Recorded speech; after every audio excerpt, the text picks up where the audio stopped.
How to grow cactus. What's up? We're gonna make some fertilizer at home for free. Super simple, easy, safe, organic. This should be a cheap, easy way to make fertilizer for cactus.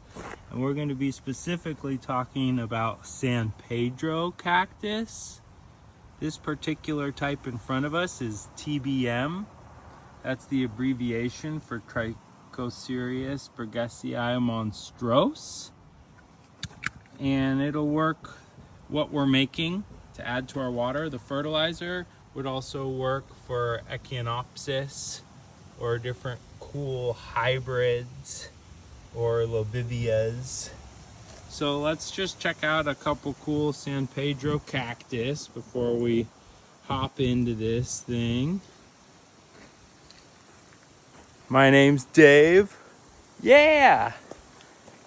And the fertilizer that we're going to be making for our cactus today is going to be based out of aloe vera. And there's other fertilizers that I'll go over making using simple herbs like rosemary or citrus. But the aloe vera, I really like and enjoy making fertilizer and using the fertilizer from it because it helps keep your cacti hydrated. So these San Pedro cactus here, trichocereus, are well hydrated. You can see they're fat with fresh, supple, new growth tips, and that's what we want. And this fertilizer will also work for succulents and other types of cactus. And of course, things like fruit trees would even enjoy it. So the aloe vera that we're going to be using, and let's just get into it. It doesn't have to be aloe vera. It can be any type of aloe. We just want to make sure that the aloe we're using is clean, pest-free, and well hydrated. So it's got tons of juice inside of it. And we're just out here. This is my cactus farm. And I run a cactus nursery here out of my home. We're just checking out a couple cool things. You'll notice I've got a lot of succulents out here too. And for me, the succulents work really, really well for basically covering areas so the sun isn't just beating on the ground. And if the sun is just beating on the ground, it can dry it out. So of course things like mulch can help with that, but sometimes the mulch can really draw a lot of heat and it can get baking hot. The other thing that the succulents do is they stop weeds from sprouting. So here's a piece of bare earth with a lot of weeds sprouting on one of the pathways, and just having all these succulents stops that from taking place. So I enjoy creating, kind of a microclimate of just all of these plants living harmoniously, and that keeps the sun from just baking this area and just getting it extremely hot. But I will go through and, prune a lot of this stuff back. And as I plant more and more cacti, I'll be able to get rid of more and more succulents. Because cacti is the true passion here. All right, well, let's go ahead and hop into this with the aloe. So what we're going to do is cut some aloe, and we're going to utilize that aloe because it has a low pH, and cactus do enjoy a low pH. Having your pH of your soil go up and down is really helpful for all plants because different fertilizers and nutrients, minerals are all usable at different pHs. So here's a good example of something with a high pH. This is wood ash, and so it's alkaline, and that brings the pH of the soil up. But that makes it so that other things are available for this cacti to eat. This is a Cereus spiralis type of Forbiceae. Pretty cool. This is really one of my favorites here, is the TBM. This is a short form. And on a different time we can go down and check out some grafts and some other stuff. But right now for today, let's do it. Let's grab some aloe vera. Whoa, it's a little slippery. It's been raining around here. But that's good because it's going to make sure that our aloe vera here is super supple and well hydrated. So we're going to pick out some leaves, and we just want to make sure that they're clean, they're pest free, there's no black sooty mold on them. I'm just going to use a simple box cutter knife, and we're going to come in here and we're just going to slice an aloe vera leaf, and we'll snap that up. And we're looking for, see how juicy that is? Super hydrated. So we know that this is going to produce a nice fertilizer that we're going to make right now. Okay, let's walk up here to my home, because up here I've got electricity. And we're going to use the blender to blend this up, and we're going to put it through a strainer. And the strainer is going to make sure we don't have a bunch of extra junk. Here's a cool one. This is Cactohibrido. I love this. It's a profuse bloomer. Those little hairy spots are all going to pump out flowers soon.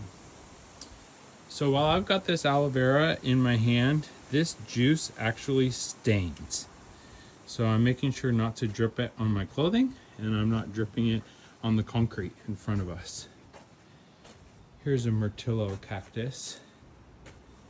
And the aloe vera keeps things well hydrated because it lets them hold water and moisture inside the body of the cactus, even if the soil goes dry.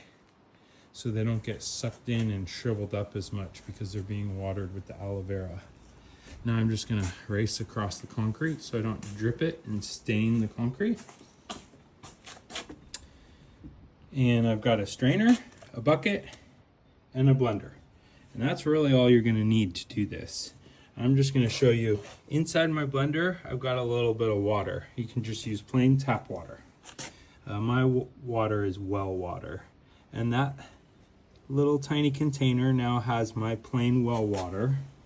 Here's a simple pH test drops. You can get these just on Amazon or whatever. But I'm gonna drippy drop some in here and check out the color of my water, which is blue, dark blue.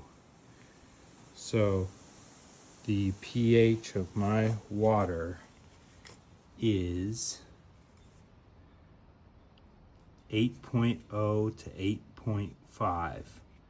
I like the drops, they're just easy. We don't have to calibrate an expensive pH tester, which I do have, but we're trying to keep this cheap and easy. So we're gonna put the aloe into the blender, and I'll go ahead and just set the phone down for a sec here. I'm using a cactus as my tripod, and I'm doing this whole video in just one swoop. What's up? Okay, so now I'm just gonna slice and dice this up real quick. Super satisfying. And so if your aloe was ugly, you could like not put the tip in. Of course, mine is simply gorgeous. And this is about the size of the chunks that I'm cutting here, you know, finger size. And I'll pop the lid on, and we'll turn that sucker on. We don't need to listen to that or stare at it. Check out the fresh flowers on that for a sec.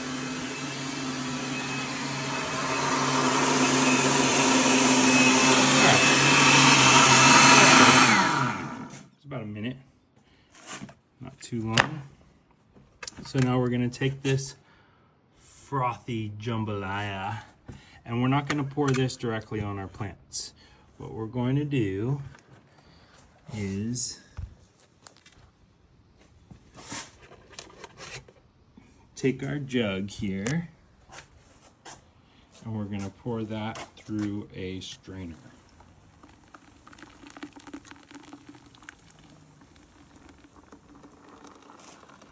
Cool beans. And that's how easy it is. The reason that we're using a strainer is because we don't want to just have a bunch of decomposing junk for flies or gnats or other things to eat.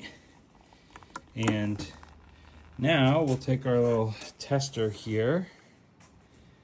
We'll toss it. Adios. And we're going to grab some of our freshly made aloe water. Yummy. And we'll get our pH droppers and pop that on, and boom, see how red that comes out? Extremely red. So looking at this, we have gone from 8.0 or 8.5 all the way down to 4.0. So what we've made is a nice concentrated fertilizer. And this fertilizer, we can now add it to water. And the amount that usually works is a couple ounces per gallon. And just adding a couple ounces per gallon will bring your normal tap water from that 8.0 down to something like a 5.8. And that's really where our goal is. And just to make it easy, we'll say 6.0. But most cactus really enjoy an acidic nutrient mix. And that helps them absorb moisture and absorb fertilizer and absorb nutrients. So 7.0 is neutral. And I'm guessing your tap water is going to be like 8.0. And by adding a couple of ounces, you're going to bring your plain tap water all the way down to a 6.0. And because it's organic and you're not feeding them all the time, you can bring it down a little bit lower if you needed to. All right, well, figured I'd share some tips and tricks. I hope that helps everyone. I'm gonna go and take my super cool new juice and pop it onto some of my cactus. And I'll be mixing a couple of ounces, even up to a cup. A cup's 8 ounces. So I could put up to a cup into a gallon of water and then use that to water in all my cacti. And right now I do have cactus that are undercover. And it's been raining around here, but the ones that are under any type of cover or overhang, or like where we were working earlier, the rainwater doesn't hit them there. So they do need to still get watered some. And my temps here are about 60 in the daytime or 70 in the daytime and about 50 at night. So I don't hit a hard winter like some people do. So I continue watering throughout winter. Whereas for some people, it gets really cold and you really don't need to water your cacti at all when it's freezing cold. But when it's a bit warmer, you continue giving them water. Hope you guys enjoy it. Next video, I'll try to do a how to graft. And we'll be learning how to graft cacti. So if you want to like follow me or however that works, I don't know, subscribe. I'm not a pro YouTuber. I'm just over here doing one video. No edit. No clips, no fancy name brand zoom in. But if you guys did want to buy any of these cool cacti, you can check out my online shop.